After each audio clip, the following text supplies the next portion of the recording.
नमस्कार, राजस्थान 5 के प्रहार में आप सभी का स्वागत है। मैं हूं आपके साथ हेमंत कुमार। हनुमानगढ़ के टिब्बी इलाके में निर्माणाधीन एथेनॉल फैक्ट्री के विरोध में किसानों का आंदोलन फिर तेज हो गया। प्रशासन से हुई बातचीत में बनी सहमति को किसान नेताओं ने अब खारिज कर दिया है।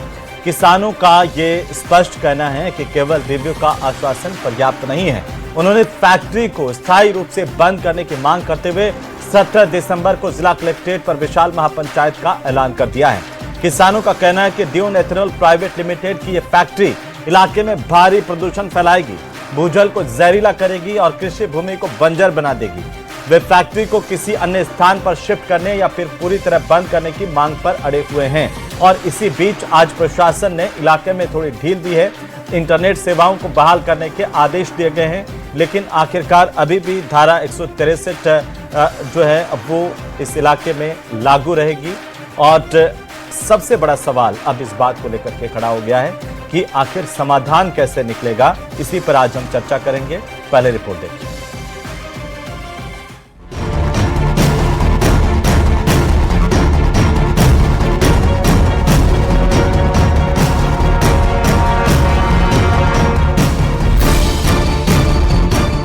एथेनॉल फैक्ट्री मामले में बनी सहमति से किसान नेताओं का इनकार। लिख करके दिया कि हमने काम को टेम्परेरी तौर पर रोक दिया, FIR वापस हो और फैक्ट्री का MOU रद्द हो, फैक्ट्री निरस्त हो। 17 दिसंबर को किसानों का महापंचायत का ऐलान। 17 तारीख को पूरे जिले के 20,000 किसान कलेक्ट्रेट के आगे पहुंचेंगे। फैक्ट्री मानकों के रिव्यू पर सहमति बनने को बताया खानापूर्ति। फैक्ट्री का स्थायी तौर पर निर्माण कार्य रोकने की मांग। फैक्ट्री पर घमासान, कैसे मानेंगे किसान? तो आखिरकार फैक्ट्री पर मचा बवाल कैसे शांत होगा? वहीं इस दौरान महापंचायत का ऐलान किया गया है। कई बाहर से भी बड़े किसान नेताओं के आने की बात कही जा रही है। कई अन्य नेता भी यहां पर महापंचायत में पहुंचेंगे, इसे लेकर तैयारियां की जा रही है। हालांकि प्रशासन ने इलाके में अब 4 दिन बाद इंटरनेट बहाली के आदेश दिए हैं। उम्मीद की जानी चाहिए कि व्यवस्थाएं ठीक होगी, स्थितियां ठीक होंगी धरातल पर और आपस में बातचीत का माहौल बनेगा और व्यवस्थित तरीके से बातचीत शुरू होगी और एक मुकाम पर पहुंच पाएगी। लेकिन जिस तरीके से बातचीत बीच में टूटी उसे लेकर कई चिंताएं भी। आज हम बात करेंगे। हमारे साथ खास मेहमान जुड़ चुके हैं। सबसे पहले मैं परिचय करवा दूं हमारे मेहमानों का। हमारे साथ में आज इस सबसे महत्वपूर्ण मसले पर बातचीत करने के लिए मदन प्रजापत, भारतीय जनता पार्टी के प्रवक्ता, हमारे साथ जुड़ चुके हैं।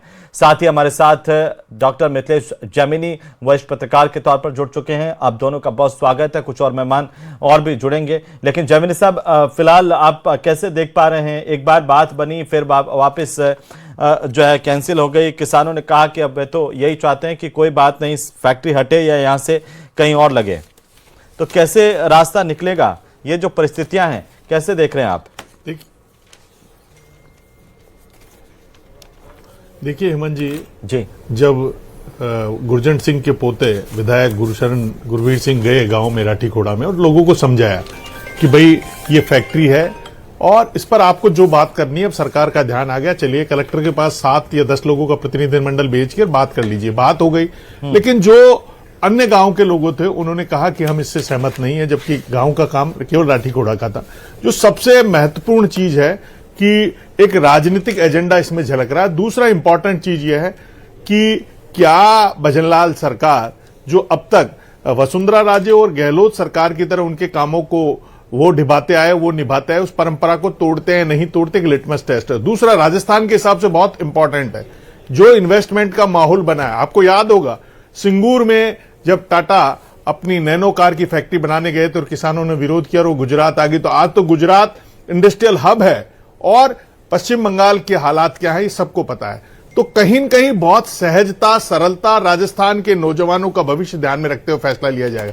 क्योंकि मेरी पॉल्यूशन डिपार्टमेंट के इंजीनियर से आज ही बात हुई, उसने बताया कि जो NOC दी गई है वो पूरी इंटरनेशनल मापदंडों के अनुरूप दी गई है और जो समिति बनी है उसको परमानेंट कर दिया जाए, वो चेक करती रहे। उन्होंने कहा जो अंतर्राष्ट्रीय मापदंड है उसके हिसाब से जो चैम्बर्स बनेंगे और जो धुआं निकलेगा उसमें भारी कण रुक जाएंगे। आखिरी में अगर होगा तो जो गीला फोम लगता है उसमें वह कण रुक जाएंगे, उसको बार बार साफ किया जाएगा। पानी को भी, मिट्टी जो जमीन में जाएगा उसको डिस्पोजल करने का पूरा एक प्लांट है, उसको अप्रूवल दी गई है उस इंजीनियर के हिसाब से पूरे वर्ल्ड में जो रूल रेगुलेशन बने हैं उन्हीं रूल रेगुलेशनों के तहत ये एथेनॉल फैक्ट्री यहां लगने जा रही है। अब इंपॉर्टेंट चीज है राजनीतिक इच्छा की, क्योंकि वहां 4 एमएलए कांग्रेस के हैं, 2 एमएलए बीजेपी के हैं और रावला गड़साना की याद भी उस जमीन पर बीजेपी का कुछ थोड़ा नाता रहा है पुराना। तो क्या 17 तारीख को रावला गड़साना जैसा होगा, या भजनलाल जी की जो एक महारत की जा रही है, तारीफ की जाती है कि गुर्जर आंदोलन को भी उन्होंने सल्टा लिया था, वैसे ही सल्टा लेंगे? तो कहीं न कहीं जो हनुमानगढ़ गंगानगर जो जहां पर बीजेपी कमजोर है, जहां मंत्री बनाने के बाद करणपुर से सीट हार गए सुरेंद्र पाल सिंह टीटी, वहां पर इन्होंने अभी जिस तरीके से फीडर का काम शुरू किया जो 25 साल से मांग थी, गाजर मंडी शुरू की है, तो क्या उनका फायदा लेते हुए भजनलाल कोई बीच का रास्ता निकालकर उस क्षेत्र में वापस भगवा फहरा पाते हैं, या जो कांग्रेस का गढ़ है, क्योंकि मकासर को जो श्यामपाल जुड़ चुके हैं कांग्रेस पार्टी के विधायक अभिमन्यु पुनिया, जो इस पूरे आंदोलन के दौरान लगातार नेतृत्व करते रहे और सक्रिय भी रहे हैं। साथ ही साथ हमारे साथ जुड़ चुके हैं किसान नेता के तौर पर रेशम सिंह मानुका। लगातार रेशम सिंह मानुका भी इस पूरे आंदोलन को लीड करते रहे हैं। आप दोनों का भी बहुत स्वागत है। अभिमन्यु पुनिया जी, कभी बात बनती है, कहा जाता है कि भाई सहमति बन गई, उसके बाद में पता चलता है कि किसानों ने तो बात नहीं मानी है, ये ऐसी स्थितियां क्यों बन रही है, फिर बात कैसे बनेगी? देखो, जिस तरीके से अभी सरकार के 2 वर्ष पूर्ण होने जा रहे हैं और जिस तरीके से आनन फानन में भाजपा के जिला अध्यक्ष, भाजपा के यहाँ के स्थानीय नेता इस आंदोलन को कुचलने का प्रयास कर रहे हैं। किसान साथियों को बुलाया, वार्ता के लिए बुलाया, लंबी 2, 2.5, 3 घंटे वार्ता की, प्रशासन के साथ वार्ता के अंदर जो किसान उसमें असहमत था उसको बाहर आकर सहमति दिखाने का प्रयास किया गया। किसान, वहां का किसान चाहता है कि यहाँ पर फैक्ट्री जहरीले उद्योग लगे नहीं। अगर उसको लेकर उनके कोई मापदंड है सरकार के कि इस फैक्ट्री को अन्यत्र जगह पर स्थापित किया जाए या अन्यत्र जगह लेकर जाए, क्योंकि वहाँ जो पानी है वो चावल के लिए उपयोगी माना जाता है जी। और जब चावल, अगर आपको कोई बड़ा उद्योग वहाँ लगाना है, चावल का लगाएं, चावल मंडी घोषित करें, राइस बेल्ट घोषित करें, किसान स्वागत करेगा।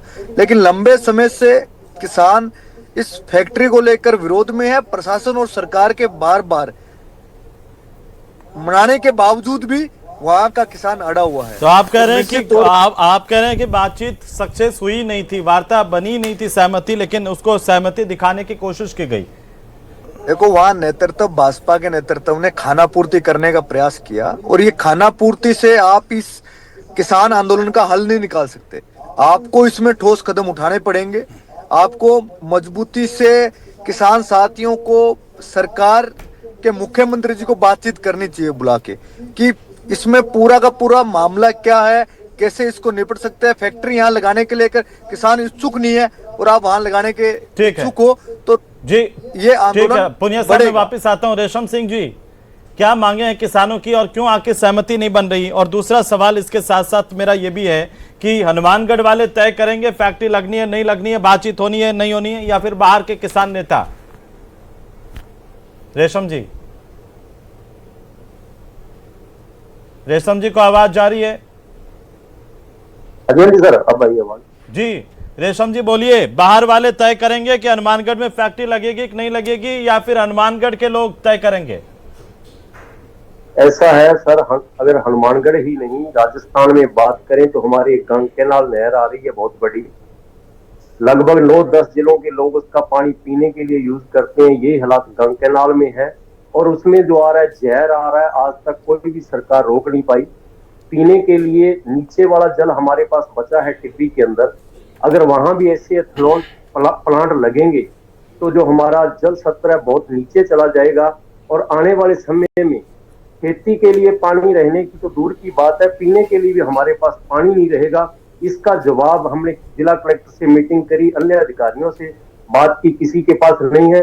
दूसरी बात, जो लाखों टन राख निकलेगी, ये कहते हैं हम भट्ठे वालों से एमओयू करेंगे, तो हमारे सामने किसी भट्ठे वाले को हमने कहा कोई 2-4 भट्ठे वाले लेके आओ जो आपकी राख को खरीदेंगे, उसका भी इनके पास जवाब नहीं है। ऐसे अगर चलेगा तो सैकड़ों किलोमीटर तक हमारी भूमि जो ट्यूबवेलों पे खेती हो रही है वो खेती खत्म आप हो बातचीत जाएगी। में थे रेशम जी, क्या बात हुई? फाइनल बात क्या हुई? सहमति बन गई थी एक बार? आप थे बातचीत के दौरान? सहमति नहीं, वार्ता देखो वार्ता का दौर शुरू हुआ, उसके लिए मैं हमारे सातुल शहर से विधायक गुरवीर जी उनका धन्यवाद करना चाहता हूँ, क्योंकि हर बात वार्ता करने से इस समस्या का समाधान हो सकता है। वार्ता चली है, वार्ता के साथ साथ हमारा जो आंदोलन जारी रहेगा और उम्मीद है इस वार्ता से कुछ न कुछ निकल के आएगा। अभी 17 तारीख को हमने एक महापंचायत रखी है, शांतिपूर्ण तरीके से हनुमानगढ़ हम इसकी आवाज उठाएंगे। तो 17 तारीख के महापंचायत में कौन कौन लोग शामिल हो रहे हैं? देखो हमारे राष्ट्रीय लेवल के नेता टिकैत साहब है, उग्राहा साहब है।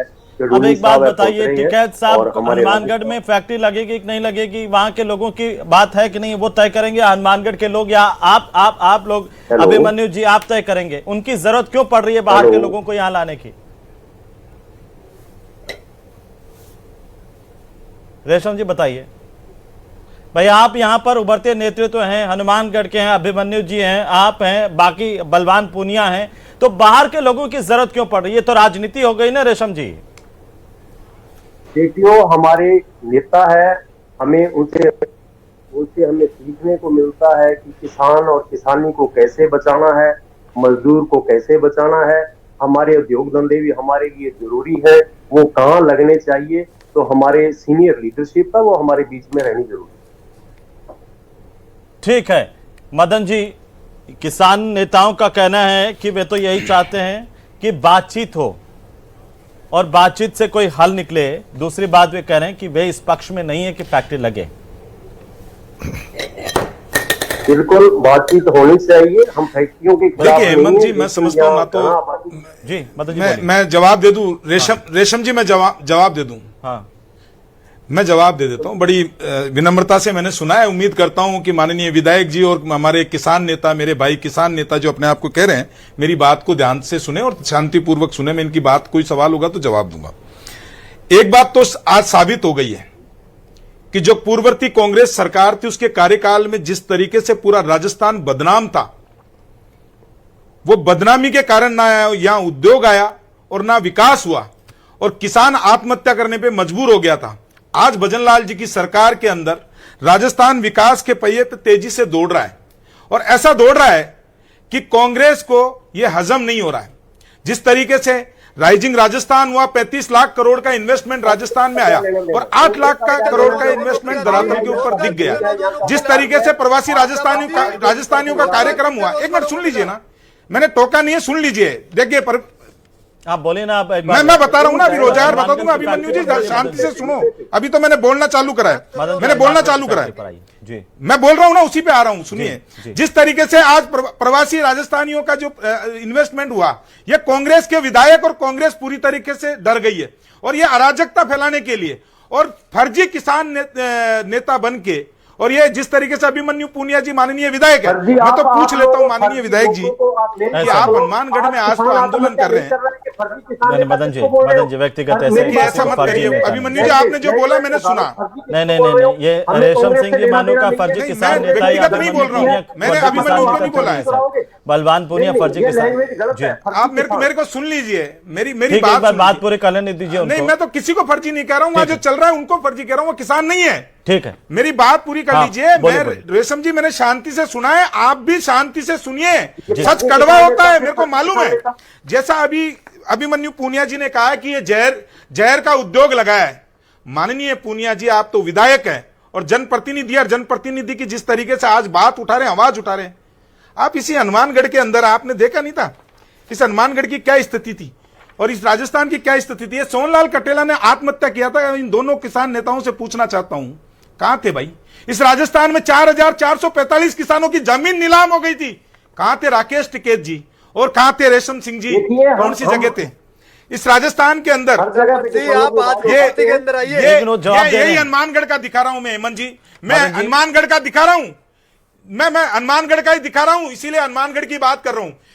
हे राम, अन्नदाता को किस तरीके से मारा गया था, किस लिए? क्योंकि उसकी खरीद जो है ना, मूल्य पे खरीद नहीं हो रही थी, इसलिए मारा गया था। जवाब दे रहे हैं। आज हनुमानगढ़ में क्यों हो रहा है? अभिमन्यु जी जवाब दे रहे हैं। अभिमन्यु जी जवाब दीजिए जी। नहीं, रुकिए अभिमन्यु जी, रुकिए, पहले मेरा सुनिए पहले। अभिमन्यु जी का दी नहीं दीजिएगा। आज भी हनुमानगढ़ गंगानगर जिले में चावल की खरीद नहीं हो पा रही, मूंगफली का दाम नहीं मिल पा रहा। आज की हालात देख लो किसान की, आप कांग्रेस के राज की बात करते हो। कांग्रेस के राज के अंदर जो काम किए, अभिमन्यु जी, मैंने आपको सुना है, आप बताइएगा, मैं आंकड़ा बता दूंगा। गंगानगर में मैं बता दूंगा, हनुमानगढ़ में कितना खरीद हुई है मैं अभी बता दूंगा आपको, मेरे पास है सब। लेकिन आप सुनिए, सुनने की क्षमता रखिए, अभी तो मैंने बोलना चालू किया है। आज ये इस तरीके से वोट लाए हुए क्यों है हेमंत जी, आपको पता है क्या? क्योंकि अभी अभी माननीय मुख्यमंत्री जी बीकानेर जाके आए थे और उन्होंने किसान के दर्द को महसूस किया है, क्योंकि वो किसान पुत्र है। उस किसान पुत्र ने महसूस किया कि राजस्थान के अंदर किसान को दिन में बिजली दूंगा, तो आज 22 जिलों के अंदर दिन में बिजली मिल रही है। उस किसान पुत्र ने बीकानेर में महसूस किया। गंग नहर के अंदर 1717 करोड़ का पुनर्जीवन का काम चालू किया है, 1717 करोड़। उस किसान पुत्र ने 300 करोड़ रुपए प्रजापुर के लिए दिया। ये कांग्रेस को हजम नहीं हो रहा है। ये कांग्रेस किसानों की हितैषी नहीं है, किसान विरोधी है। और मैं बड़ी ईमानदारी से बोलता हूं, रेशम जी राकेश टिकैत जी को अपना नेता बता रहे ना, ये आंदोलन कांग्रेस का आंदोलन है। बिल्कुल कांग्रेस करवा रही है। किसान तो केवल बिल्कुल कांग्रेस और माकपा के नेताओं के व्यक्तिगत कार्यकर्ता आंदोलन कर रहे हैं, किसान नहीं कर रहे हैं। और मैं इसलिए कह रहा हूं हेमंत जी, किसान कभी हिंसक हुआ ही नहीं है। बिल्कुल नहीं है प्रजापति जी, आपका दिमाग सही नहीं है। मैं बता देता हूँ ना, अरे किसान कभी पुलिस वालों को दौड़ा के नहीं मारता हेमंत जी। किसान पुलिस वालों को दौड़ा के नहीं मारता है। किसान कभी आगजनी नहीं करता। इनके भी तो चोट आई है, अभिमन्यु जी का भी तो चोट आई है, इनके विधायक के सर पर चोट आई है। हनुमानगढ़ से कोई मतलब नहीं है। विधायक का सर फोड़ दिया आप कह रहे हैं। सरकार के सर, अगर कोई कानून व्यवस्था को ध्वस्त करने का काम करेगा, 10 पुलिस वालों को दौड़ा के मारेगा, तो क्या पुलिस वहां पे टीवी देखती रहेगी क्या? हिंसा फैलाने की किसने एक इजाजत मदन दी जी, है? उनको जवाब देने दीजिए। आपने इतने सारे आरोप लगा दिए, एक एक करके मैं दोनों से जवाब ले लूं। एक बार दोनों से जवाब ले लूं, फिर मैं जवाब और जी मैं वापस आ जाऊंगा। रेशम जी बोलिए, क्या कहना चाह रहे हैं? ये देखिए, आप जवाब में सुनूंगा, लेकिन जब मैं बोलता हूं जब ये भी सुने पूरा। हाँ, ये भी सुनेंगे रेशम जी। जब मैं जवाब दूं जब ये भी सुने। ठीक है। जब 10 तारीख को आंदोलन चल रहा था, शांतिपूर्ण तरीके से चल रहा था जी, लगातार 12 बजे से लेके वहां किसान नेता माइक पे अनाउंस कर रहे थे कि कलेक्टर साहब किसी को वार्ता के लिए भेजे, बैठ के वार्ता करें। और कलेक्टर ने ये बोला वहां के एसडीएम को कि ऐसे लोग आते जाते रहते हैं, 20,000 की भीड़ हो और कलेक्टर के ये शब्द हो, किसी को वार्ता के लिए न भेजा जाए। और जब लोग फैक्ट्री में चले गए, फैक्ट्री तक चले गए, उसमें फोन करते हैं कि हम वार्ता कर लेते हैं। क्या तरीका हुआ? ये क्या सिस्टम है? मैं जवाब देता हूं। ठीक है, वो जवाब दे देंगे। रुक जाओ एक सेकंड। अभिमन्यु पुनिया जी, अभिमन्यु एक सवाल अभिमन्यु जी से ले लूं, फिर मैं वापस आ रहा हूं। दोनों के जवाब दे देना आप। अभिमन्यु जी, मैं प्रजापति जी ये पूछना चाहता हूँ जी, 500 लोगों पे मुकदमा मेरा भी ले लीजिए। 500 लोग, ये माननीय विधायक जी से मैं एक सवाल पूछना चाहता हूँ। हाँ, पूछ लीजिए मदन जी, पूछ लीजिए, एक बार जल्दी से पूछिए। बोलिए मदन जी, बोलिए।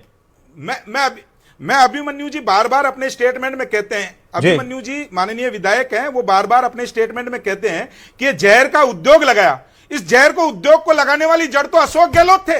अगर आप इसको जहर का उद्योग मानते हैं तो कांग्रेस दोषी है, तत्कालीन मुख्यमंत्री अशोक गहलोत दोषी है। आप उस दोषारोपण के लिए क्या बोलेंगे? ठीक है, अभिमन्यु जी बोलिए। अभिमन्यु जी बोलिए, राजस्थान विकास चाहता है जी, जवाब दे रहे सर वो जी। प्रजापति जी मेरी बात सुने आप जी। कांग्रेस ने इसका एमयू किया। जी जी, कांग्रेस के तत्कालीन मुख्यमंत्री जी ने इसका एमयू कर लिया। जब ये लग रहा है राजस्थान कैनाल से नहर, एक छोटी नहर इसके लिए आ रही है, आज सवाल खड़े होते हैं उस पे। आज किसान सवाल खड़ा भाजपा की है। कांग्रेस की सरकार होती तो कांग्रेस की सरकार के मंत्री की बात करते, मुख्यमंत्री नहीं, कांग्रेस सरकार होती तो ये कैंसिल करवाते। आप पहले जब एमओयू हुआ था तब क्यों नहीं बोले? तब कोई कांग्रेस का नेता नहीं बोला। आपके जिलाध्यक्ष जो मौजूदा वो तो राजनीति में थे ना। अब कांग्रेस के नेता यहाँ पर कह रहे हैं कि राजनीति कर रहे हैं आप लोग। और जब एमयू हुआ तो यहाँ के किसान साथी को पता नहीं था कि यहाँ एथेनॉल जैसा उद्योग लग रहा है। तो इसका मतलब तो कांग्रेस की सरकार ने झूठ बोला, लोगों से छिपाया और एमओयू कर लिया, मतलब धोखा किया। तो कांग्रेस की सरकार ने क्या बोला क्या नहीं बोला, आज का वो सवाल नहीं सर। अभिमन्यु जी देखिए, सवाल ये इस बात को लेकर के कि आज आप विरोध कर रहे हैं, बाहर से भी लोग आ रहे हैं, कानून व्यवस्था बिगड़ेगी, उसका जिम्मा तो सरकार का होगा ना सर। ये तो मैं ये पूछता बीजेपी की हूं, सरकार, ये तो सरकार का होगा। बनाम अशोक गहलोत की लड़ाई है। सुनो, सचिन जिन पायलट साथियों बनाम पर अशोक गहलोत की लड़ाई है। अभिमन्यु पुनिया कांग्रेस सचिन में पायलट कोई लड़ाई समर्थक नहीं है। सर, जो सर, गोविंद इसमें सिंह डोटासरा ने कांग्रेस में ट्वीट किया, कोई उन्होंने लड़ाई जन नहीं है। आंदोलन लिखा है। नहीं, एथेनॉल ये फैक्ट्री का नाम ले लिया। कांग्रेस के भीतर की लड़ाई पर डिबेट वो नहीं है वो सर। लड़ाई चल सर रही है, सर खलबली अभिमन्यु जी, डॉट कॉम के सीधा सा द्वारा। सवाल है। एक मिनट किसान नेता जी, रेशम सिंह जी, एक मिनट में आ रहा हूँ। रेशम सिंह जी आप बोलिए सर। रेशम जी आप बोलिए। अभिमन्यु पुनिया जी, एक छोटा सा सवाल जो वो पूछ रहे हैं कि भाई आप राजनीति क्यों कर रहे हैं इस पर? ये आपके राज में फैक्ट्री का एमओयू हुआ, सब कुछ हुआ, तो अब इस पर राजनीति क्यों है? गोविंद सिंह डोटासरा ने कहा कि हम फैक्ट्री के खिलाफ नहीं है, उनका बयान है रिकॉर्डेड। देने का प्रस्ताव अशोक गहलोत जी ने दिया। और एथेनॉल फैक्ट्री का अभिमन्यु जी। प्रस्ताव अशोक गहलोत जी का। हेमंत, मेरे को दोनों का जवाब देने दो। हाँ, एक सेकंड अभिमन्यु जी बोलिए। देखो, हम किसान साथियों के साथ है, किसान संघर्ष समिति के साथ है। और जो मामले हुए तत्कालीन मुख्यमंत्री जी के समय एमयू हुआ, उस पर सवाल खड़े हो रहे हैं। लेकिन आज वो फैक्ट्री लगनी स्टार्ट हुई है, उसको वो 2024-25 में लगना शुरुआत हुई है उसकी। पहले फैक्ट्री का निर्माण नहीं हुआ, लेकिन जब निर्माण हुआ, वहां के किसान, आसपास के जो पंचायत के सरपंचगण हैं, तमाम जनप्रतिनिधिगण, ठीक है, उसका विरोध मदन जी कर रहे जवाब हैं। दीजिए। वो कह रहे हैं कि आज निर्माण शुरू हुआ है इसलिए विरोध हुआ है। मैं बोलिए मदन जी। मैं विनम्रता पूर्वक इनको सुना, आग्रह करता हूं कि दोनों मेरे को विनम्रता पूर्वक सुने। ठीक है, जल्दी बोलिए। अभी अभिमन्यु पुनिया जी, माननीय विधायक है, वो कह रहे हैं कि अशोक गहलोत जी के टाइम पे हो गया जो हो गया, और उनको पता नहीं था कि एथेनॉल फैक्ट्री है। मतलब ऐसा मुख्यमंत्री बैठा था राजस्थान के अंदर जिनकी सोचने की शक्ति बिल्कुल ही नहीं थी, उनको पता ही नहीं था, वो नासमझ मुख्यमंत्री था कि उसको यही मालूम है कि राजस्थान में कौन सी फैक्ट्री किसकी लग रही है और किसकी नहीं लग रही है। कह रही इनका दोहरा चरित्र है, ये दोहरा चरित्र है। लेकिन मैं एक चीज और पूछता हूं इनसे, ये अभिमन्यु जी, आप ही के टाइम के ये 4/9/2021 का अखबार है। ये किसानों पे लाठियां बरसा रहे थे आप, और केवल किस बात पे बरसा रहे थे कि वहां पे खरीद नहीं हो रही थी। जब आप कहां घुसे हुए थे अभिमन्यु जी? ये किसान नहीं था उस टाइम पे। मैं और बता देता हूं, अभी मेरे मित्र दूसरे का मैं जवाब देता हूं जो किसान नेता है। मैं बड़ा आदरणीय हूं क्योंकि मैं भी किसान हूं, मेरे भी नेता हैं ये, इसलिए मैं बड़ा इनसे ईमानदारी से पूछता हूं। राकेश टिकैत जी आज का सवाल इनके क्या है, नेता आज है। इस पर बात करिए। मैं भी आप। किसान हूं, मैं भी मान लेता हूं, मैं मेरे ये भी नेता पूछता हैं। हूँ, मैं भी मान लेता हूं। सुनिए, ये राकेश, अरे सुनिए, अब सुन लीजिए ना, अब पहले मेरे को पूछने दीजिए। आपने बोला ना, देखिए हिमांशु जी, आप ये मेरे को पूछ लेने दीजिए। सुनो, एक मिनट माननीय विधायक जी, 10 सेकंड रुकिए, आपका जवाब और दूंगा मैं अभी और दूंगा। हाँ, और एक बार दूंगा पूरा आपका जवाब। कीजिए, जल्दी पूरा रुकिए। अभी कीजिए। जो किसान नेता थे, वो किसान नेता कह रहे मैं भी किसान हूं, मैं भी किसान हूं, मेरे भी नेता मानूंगा मैं उनको। ये सोहनलाल कटेला जब थे, जब ये कहां थे राकेश टिकैत जी, रेशम सिंह जी, सारे किसान नेता कहां गायब हो गए थे भाई देश में से? कहीं निकल गए थे क्या? ये मुद्दे पे बात कीजिए। किसानों वाले मुद्दे पे बात में कीजिए। 4,445 किसानों की जमीन नीलाम हो गई थी। ये किसान नेता कहां थे? और मैं और पूछता हूं, सुनिए, अभी तो बोलना चालू किया। अरे रुकिए, मेरे को मत छेड़ो, मैं और बताता हूं। 1998 में इंदिरा गांधी की पुण्यतिथि के ऊपर दिल्ली में किसानों पर गोली चली, 2 किसान मारे गए। ये राकेश टिकैत जैसे किसान नेता कहां घुसे हुए थे? 1998 में मेरठ के अंदर फायरिंग हुई, जिसके अंदर 4-5 किसान मारे गए। ये राकेश टिकैत जी जैसे नेता कहां घुसे हुए थे? 23 अप्रैल 1995 में हरियाणा के अंदर मुंगलाई में गोली चली, 6 किसान मारे गए थे। ये राकेश टिकैत जी कौन से बिल में घुसे हुए थे? 12 जनवरी 1995 में मुल्ताई के अंदर गोलियां चली, 24 किसान मरे। किसकी सरकार में मरे? ये राकेश टिकैत जैसे नेता कहां थे? आंध्र प्रदेश 2010 2 किसानों पे गोलियों में हत्या हो गई, ये कहां थे? उत्तर प्रदेश में किसानों पे गोलियां चली, 4 किसानों की मौत हो गई।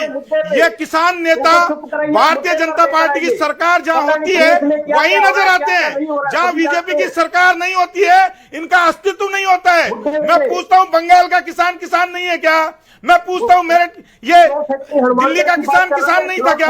ये राजस्थान में कहां घुसे हुए थे राकेश टिकैत जी? अरे मेरे पास राकेश टिकैत जी का नंबर है, और मैं रेशम जी आपको रिकॉर्डिंग सुना सकता हूं, मैं रिकॉर्डिंग सुना सकता हूं। ठीक है जैमिनी साहब, अगर इस तरह से होगा तो फिर कैसे फैक्ट्रियां लगेगी, कैसे उद्योग लगेंगे, कैसे विकास होगा? अगर मैं रिकॉर्डिंग सुना दूं राकेश टिकैत जी से मेरी जो बात हुई है, किसान को लेकर जो बात हुई है, आज हनुमानगढ़ में अपना खोता हुआ राजनीतिक अस्तित्व बचाने के लिए कांग्रेस ये कर रही है। आपके पास कुछ है नहीं, 5 साल के काले कारनामों में भजनलाल जी के समाधान क्या है? रेशम सिंह जी, समाधान क्या है? समाधान क्या है? ये महापंचायती समाधान है या आपस में बातचीत समाधान है? गंगनेर में आखिरी बात क्या है, समाधान क्या है रेशम जी? फैक्ट्री की बात करें तो मैंने पहले कह दिया, हम फैक्ट्रियों के खिलाफ नहीं है, विकास के खिलाफ नहीं है, ये भी जरूरी है, लेकिन खेती और किसानी को बचाना भी जरूरी है। इस फैक्ट्री को ऐसी जगह से, क्योंकि यहाँ हनुमानगढ़ गंगानगर में अगर 90% रोजगार है तो वो खेती से मिल रहा है यहाँ की जनता को। यहाँ की खेती नहीं उजड़नी चाहिए।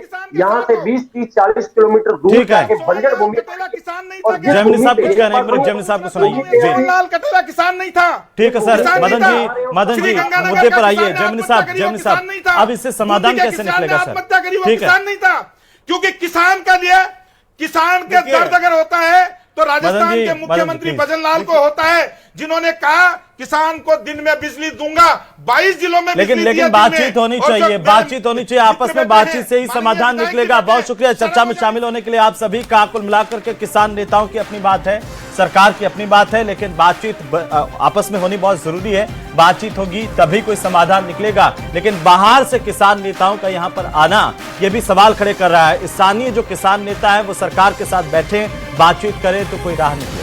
नमस्कार।